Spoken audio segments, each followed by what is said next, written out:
got out, was it yesterday, I guess? It was just yesterday. Feels like a lot longer ago than that. Yeah, it feels like a little bit longer, but it was yesterday. And you know, it's funny because you get to, when you're in journalism, you get to, we love talking in kind of highfalutin, idealistic terms about what we do, and, you know, and this is an opportunity to actually say to ourselves, what is in the best interest of our readers, of the people of the United States? They should see the whole truth, and then they should make up their own minds about whether this is a serious breach of national security or not. Our goal is to, like all good journalists or people who are trying to be good journalists, to hold powerful people to account. And so if they're going to tell the American people that this isn't important and we feel it's important, we're going to let the people decide, and that's what we did.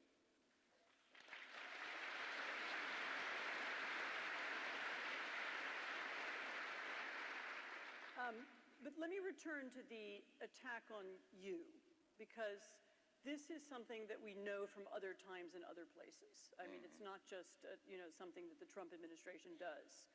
That attacking the messenger, attacking the journalist, attacking the institution of journalism, attacking the Atlantic, this is something that autocrats and dictators do in other countries in order to be able to create their own reality, right? I mean, they want to say, don't believe anybody except me. Ignore Jeff Goldberg. He's a scumbag and a loser and a sleazebag. Only listen to into what we are saying. Do you think that by publishing the texts, you injected that little dose of reality into the conversation? I hope so. I mean, it's look, and Anne, as you all know, is one of the great experts in the world on authoritarian behavior. I mean, wrote the book on the Gulag, on the history of the Gulag, and has been writing about totalitarianism and authoritarianism ever since. So I'm not telling you certainly anything you don't know. The goal of people who are authoritarian-minded is to force compliance, right? They can only do what they want to do if no one fights them, if no one argues with them, if no one counters it. And so if you have a dose of reality that you can inject into the system, into the cognitive system of the United States, well, then you should do it, because they're counting on people not doing it. I mean, I've been saying this for a long time. I mean, saying this before Donald Trump was reelected. If there are 8 or 9, I think 9 or 10 additional Republican senators who would have voted for impeachment after the January 6th rebellion, or whatever you want to call it, uprising, Donald Trump would not have been allowed to run for president. But they enforced compliance, and they do that in the Republican Senate caucus, and they enforce compliance through intimidation, through threat, through fear. So so Mike Waltz calls you a loser on TV, Yeah. Implies that that you've somehow mysteriously made your phone number appear on his telephone. Yeah. It was sucked in. Using my brain waves. That's right. Yeah. So how does that work in your brain? So you're accused of these very bad things. Yeah. And you're meant to be intimidated, and you're meant to say, you're right, Your Honor, we won't publish anything. Yeah. Well, I mean, Mike Waltz can call me a loser if he wants, but at least I know how to text.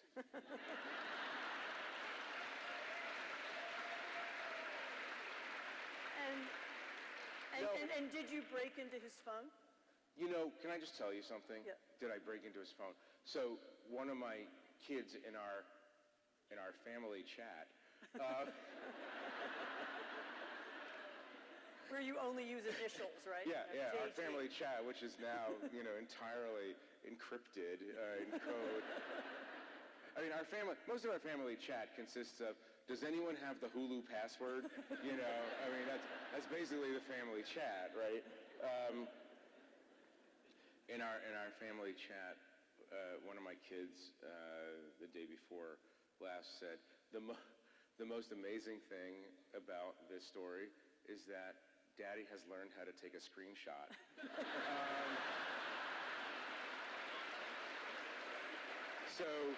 So, you know, I don't really have those skills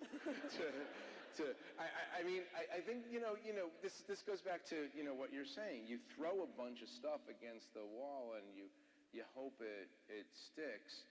So instead of, this is what I don't understand, and anybody who's in a leadership position in any organization knows this, like, it's when you make a mistake and you're called out on it and you know it's a mistake. You have choices. You can own the mistake. If you have to fall on your sword, you fall on your sword. If you get a second chance, great, you learn from it. You just deal with it. Like, he did invite me into the Signal chat. and you could just say, wow, that was a doozy. And we're not going to do that again, and we're going to not use Signal and other private commercial apps to communicate war plans or attack plans, or we're going to, I'm being entirely serious. Like, we have to be open to the idea that people in government, just like everybody else, make mistakes, and sometimes the mistakes have profound consequences. And the test is, how do you respond to the mistake? Do you just say, well, we made a mistake and we're going to do X, Y, and Z? By the way, we wouldn't even be talking about it today if they had done that. I mean, maybe we would be, but it would be ebbing, right?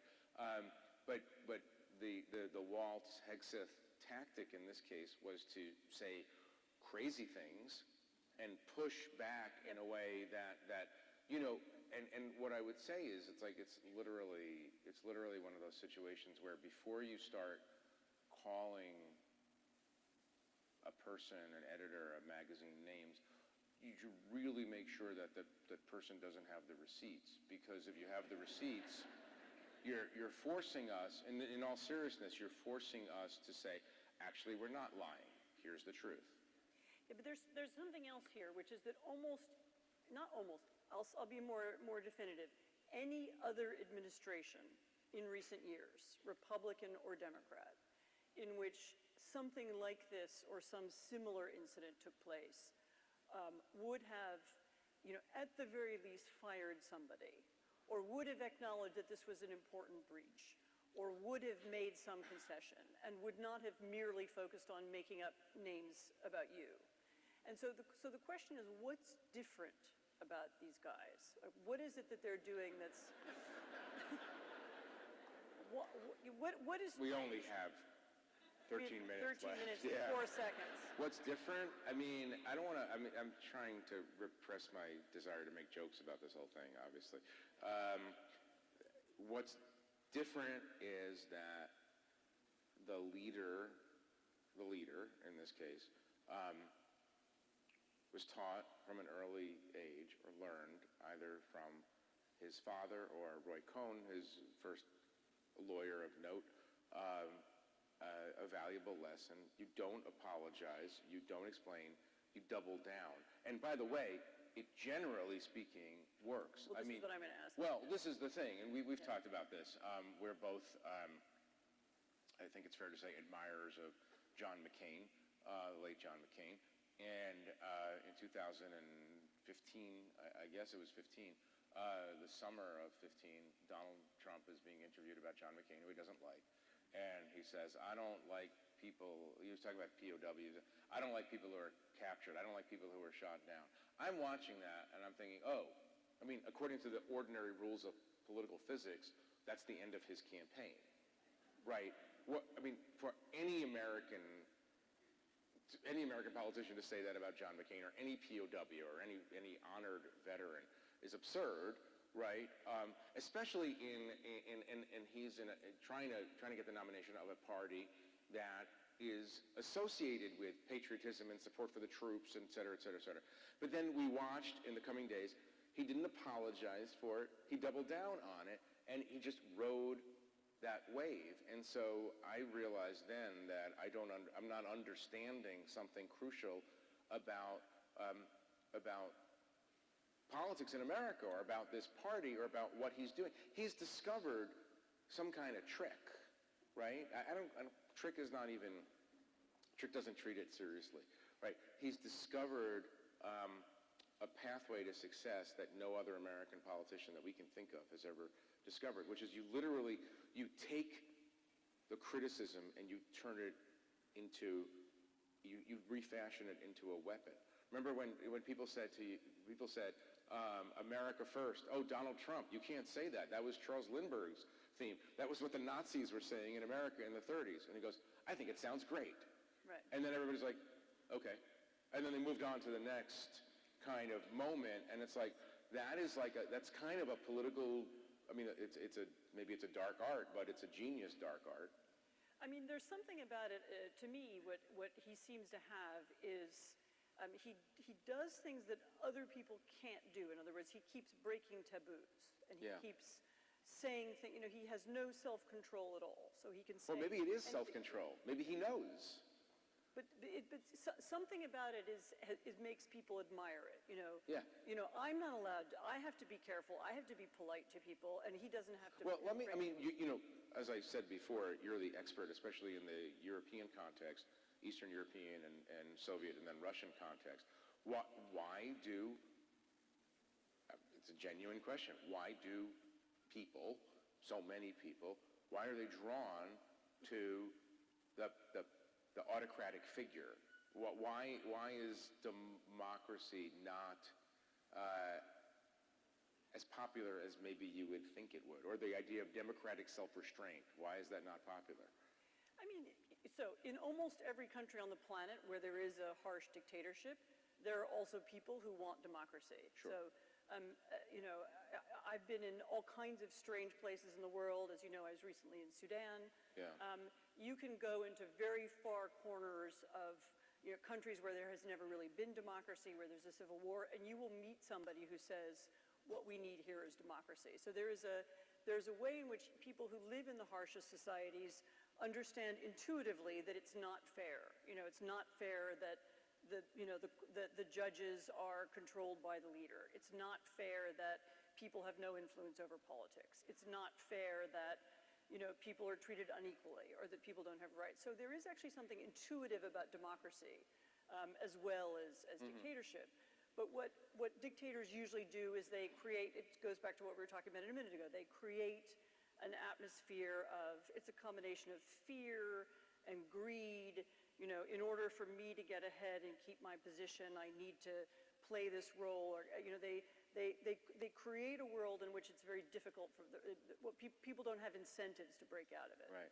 And that's what's changed. It feels to me in Washington is that there are now a lot of people who have incentives not to say things they know are true, or incentives to attack Jeff Goldberg for something that they know is true. Are you surprised by how easily it is to scare people? I've been surprised by some people, but not overall, no. I mean, really, there's no, there's no such thing as an exceptional society where these rules don't matter. Right. I mean, I suppose the strange thing about the United States is that it's not like we're living in a world where if you lose your job as national security advisor, you go to the gulag. What will happen? Well, maybe you'll go to Fox. You'll go to Fox. Or you'll teach at the Kennedy School, or I don't know. Yeah, You'll be at a think tank. So the pressure that's being put about on people is pressure to do with careers and status. It's not. There's no violence. Yeah. And by the way, I should say, Mike Waltz, who says he doesn't know me, I have found to be an interesting guy. You've probably encountered him as well, and he is in the camp. I mean, one of the interesting things that's not being discussed as much is that in that long discourse, there are definitely sides there are definitely teams within the Trump administration. J.D. Vance is definitely more of a kind of a soft isolationist, and Mike Waltz is more of in the old kind of like conservative muscular interventionist kind of model, internationalist almost, and but you also could see patriot. He uses patriotic language. And he uses patriotic language, and I'm sure he's not comfortable with our what would you call it, pivot to Russia. I'm sure he's not comfortable with that, but it's. I mean, this is just as an aside. It's interesting how people like that. I mean, you and I both have a lot of experience in the past with Lindsey Graham, and I have him in my mind as kind of the ultimate shape-shifting political character, because when I knew Lindsey Graham well, it was when he was Sancho Panza to John McCain's Don Quixote, right? And he was like 100% lockstep with John McCain. And he knew that John McCain couldn't stand Donald Trump and everything that he stood for, both from a political perspective and from a character perspective. But now he's all in, and you've written about that. And so, I mean, that is maybe one of the great operative examples. Like, how does that, I mean, I guess the question is how does that happen? Well, usually there are different paths. I mean, people tell themselves various stories. You know, if I'm on the inside, I'll be influential. Or if I don't do this job, then somebody else will. Or, my mother-in-law is ill and my wife is worried about our mortgage and I can't afford to lose this job right now. I mean, there's a sort of range of excuses. Right. And that's legitimate fears. There's some legitimate fears. If you're in a really repressive society, then if I don't do this, I'll go to jail. And that's the thing that we don't have here. And that's. Well, I was thinking about Mike Waltz. I mean, you maybe. No, I'm not. Well, let's leave that aside for the moment. Sorry. No. But by the way, this is one of the things about this general moment in America. You have to be, if you want to stand for reality, you have, and there are people who don't want you to do that. You have to be prepared to suffer the consequences of that. You really do. But it's also true that one of the things they're doing, and you see it with you, but you've seen it with law firms, you've seen it with universities, they're also looking at picking out individuals, one university, one law firm, one journalist, and intimidating them that way. I mean, clearly one of the answers, or one of the things that I hope happens in the next few months even, and let alone the next few years, is that people begin to work together. I mean, if all journalists, or all lawyers, or all universities are on the same page. Right. But the problem, no, it's a good. Then it's much harder to pick them off one by one. It's a good point, but what we've seen from some reporting this week on the law firm issue, you had Paul Weiss, the big law firm, being attacked by the Trump administration, and according to some of the reporting, at least, officials from Paul Weiss went to other big firms and said, "Hey, would you stand with us?" And what was going on was that these other firms were trying to raid Paul Weiss for their best lawyers and their clients. I mean, it was not solidarity forever. No, but it's very short-sighted, because then down the road, they'll be next. Yeah, and yeah. it's I suppose they're not used to thinking along those lines. Well, that's kind of the ultimate question: is what do people who, and this is not a partisan question, because there's not at all. There are plenty of Democrats and Republicans and everybody who are concerned about this, but we're not used to this. No. We're just not used to this. I mean, we're not. I mean, if we lived in Poland or Russia or across most of the world, actually, we would have experienced things like this. But what do people and institutions have to do to expand their thinking, or to not have a failure of imagination about what might be coming? I mean, it helps to read The Atlantic. Oh, it does. By the way, it just helps to read. No, it helps to read. Read books. No, it helps to know some. It does help to read The Atlantic, though. By the way, it helps to know history. It helps to know some American history. I mean, you can find incidents and reflections of like this in our own history, including right here in Louisiana. There was a governor of Louisiana who some of you might know his name. Who pushed the limits. Who pushed the limits here. Huey Long, and so there's a tradition of it, and you can study the tradition and learn what people did before. Right. But I mean, the very fact that America First is rooted. I mean, maybe Donald Trump didn't know where it came from, but it was rooted in a stretch of American history. Means that we've been through times like this before. So study our own history, study foreign history, pay attention, and make new friends. I mean, build coalitions. Make new friends. Everybody go make new friends. No, but Yeah, I it's... mean, build coalitions across, across different institutions. But I just, I mean, and we're going to, in a few minutes, we're going to bring out some other Atlantic colleagues to have a broader conversation about this, but I'll plant this question for you. For that, it's, the question for me is why people are still surprised when this administration does things that other administrations haven't done before. Because if there's one thing you could say about Donald Trump, he tells you what's on his mind, and he tells you what he's going to do. And it's really interesting to me that let's just take two cases that we're talking about, universities and law firm and quote-unquote big law, not prepared, just frankly not prepared for what's going on. And by the way, obviously groups that advocate for due process in immigration law, I mean, you could start going down a list of people, and of course, people who advocate for, the verboten term DEI, or some variation of diversity or inclusion or whatever. People are surprised. The question is, why the surprise at this point? I'm going to stop there. Oh yeah, we're going to stop. We're going to take a 15-second break, and we're going to bring on some more of our colleagues. Right, with chairs. They're going to get chairs. And they're going to get chairs. Yeah. And they'll have even better answers. So we'll come back in 1 minute. 1 minute. All right, we'll be back. We'll be back.